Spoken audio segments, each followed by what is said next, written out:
Hello, everyone, and welcome to another edition of Book Chat Season 3. Today, I'm going to be talking about two books that I read this week, and I'll probably be talking about one of them in more detail because it's part of I think, at least a duology, maybe a series. But I was thinking this week in my books about the idea that certain people get written off or they get prejudged because of things, either their disability or their age or circumstances or whatever. And it kind of goes along with the discussion we were having last week about, can a book change your life? The two books that I'm going to talk about this week center around characters in somewhat unbelievable situations and unbelievable turns of circumstance, that at the core of their story is the idea that you should never write anyone off. So without further ado at this time, let me share with you the books I read. The first one was by an author that I had never heard of, who apparently has some international acclaim. This is the book. It's called The 100-Year-Old Man Who Climbed Out of the Window and Disappeared. The author is Jonas, Jonasson, and this book was originally published in 2009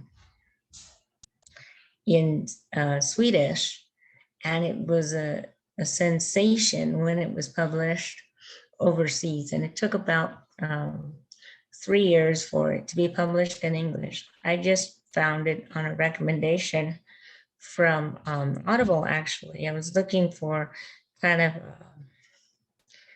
an old, feel-good story kind of thing. And this is that to some degree. Who we see on the cover, this is our sort of anti-hero protagonist, Alan Carlson. And as we join the book, it's Alan's 100th birthday, and he lives in the old folks' home, and he has no intention of celebrating his 100th birthday in the old folks' home. So he climbs out the window and he takes himself to the bus station that's near the nursing home, and he gets on the bus. But before he gets on the bus, he's in the bus station and he meets this young man who asks him to watch his bag while he uses the restroom. Well, Alan's bus comes before the man can get back. So Alan decides to take the rolling backpack that we see on the cover here on his little trip with him. And unbeknownst to him, it contains a bunch of stolen money. And there's a whole plot that unfolds over the course of the book. It's kind of a dual point of view, because you have a present timeline where Alan is sort of making his way across Sweden, and he picks up some adventurers along the way, and they discover what's in the suitcase, and then there is a manhunt that ensues, and all kinds of madcap adventures that are not very likely. And then there's a second part of the book that traces Alan's history back and gives you Alan's backstory. So you find out that he, for example, had a part in the Spanish Civil War where he allegedly saved Franco's life. And then he goes to Korea, he goes to China, he goes all over the world. He meets not only General Franco in Spain, but he also meets Korea's then leader, Kim Il-sung. He goes to Iran and he foils an assassination plot against Winston Churchill. He goes to China and meets Mao Zedong. He he has a part in helping the United States develop the atom bomb when he meets physicist Robert Oppenheimer. And there's all kinds of adventures that Alan goes on throughout his life that have made him this person. And so you see how he did. Now there's liberal licenses taken with the historicity of things in this book, but the people are real. The events are real. Obviously, the timelines are contrived somewhat to suit the book, but it's a very entertaining little romp. It is reminiscent, and that's why I wanted to share it. It is reminiscent of Forrest Gump. I was very much reminded of Forrest Gump when I read this book, which I had never read the book. Forrest Gump, I've only seen the movie multiple times. The Robert Zemeckis film from, I believe, 1994. But that's the other book that I wanted to show you that I also read this week.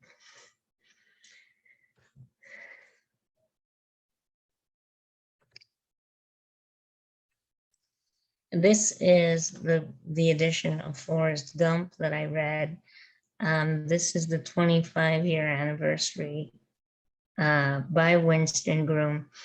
The book Forrest Gump tells the story of an intellectually disabled man named Forrest Gump, named after the Ku Klux Klan Grandmaster.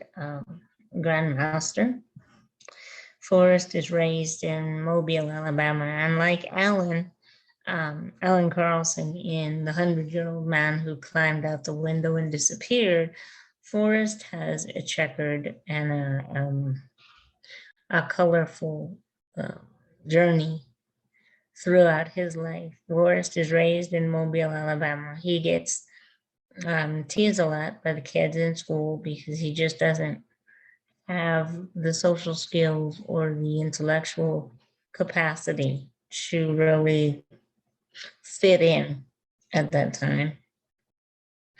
And what he may lack in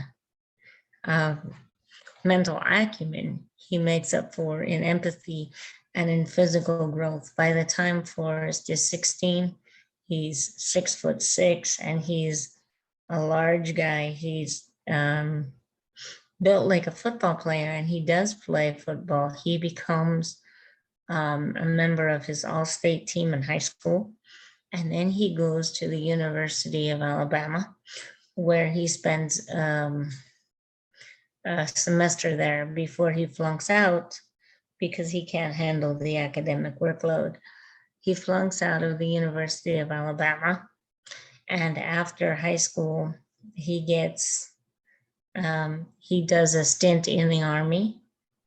He and his best friend, Bubba, enlist in the Army, and they're sent to the front lines of combat in the Vietnam War. Bubba actually dies in the conflict. Forrest is decorated multiple times, and he has multiple service-related commendations there. And he goes to China on a goodwill trip as part of their ping pong team. He's sent to China, and he meets up with Mao Zedong as well and saves his life. So there's an interesting correlation there that both Forrest Gump and Alan Carlson do meet Mao Zedong in very different circumstances for very different reasons. Forrest comes back to the US, becomes part of an anti-Vietnam War protest in Washington, D.C., is arrested, and he then spends time in a hospital, a mental hospital, because of his criminal activity. Instead of going to jail, he spends time there. And then He goes to work for NASA, has a stint at NASA, and then has stints as a chess champion, as a Hollywood stuntman briefly, and then as a pro wrestler before he comes back home. And he eventually does, as we know from the movie, get his shrimp business going, which was his dream with Bubba, to start the shrimp business and bring their family out of poverty. But as a whole, this book is a story about how appearances can be deceiving and how appearances aren't everything. And I think the saddest part about this book is that even though people recognize Forrest's gifts and his empathy and his innocence, he's often exploited, sometimes for what he can do, sometimes because of his innocence and lack of understanding. So he's exploited in both ways, in my opinion, and it's an element that's not generally talked about in the movie, and it's downplayed a bit there.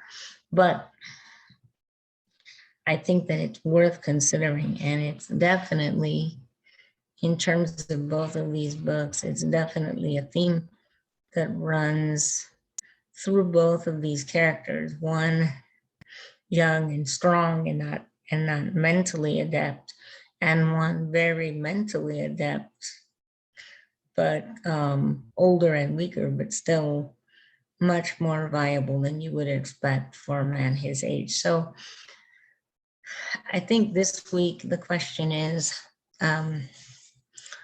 who are you letting write you off? And are you writing yourself off for a particular reason? These two books present very kind of far-fetched, and especially in the case of the 100-year-old man who climbed out the window and disappeared, somewhat farcical notions. But the idea behind it is that one decision can change your life. One moment where you make a decision can lead to a whole other series of decisions that can change you. And I think these books prove that. And I think that's worth thinking about as we enter into close to the third year of this crazy pandemic that we're in. And as we sort of wait to see what else is going to happen, just make decisions that are not going to allow people to write you off, and read one or both of these books. Forrest Gump by Winston Groom, or The 100-Year-Old Man Who Climbed Out the Window and Disappeared by Jonas, Jonasson. Hopefully, Lord willing, I'll be back next week with the sequel to Jonas Jonasson's book, and we'll hear more about Alan Carlson, and I'll have another question for you then. But until then, I hope that you're well. I pray that you're safe. I pray that your loved ones are all healthy, and I'll talk to you again very soon. Take care, everyone. Bye for now.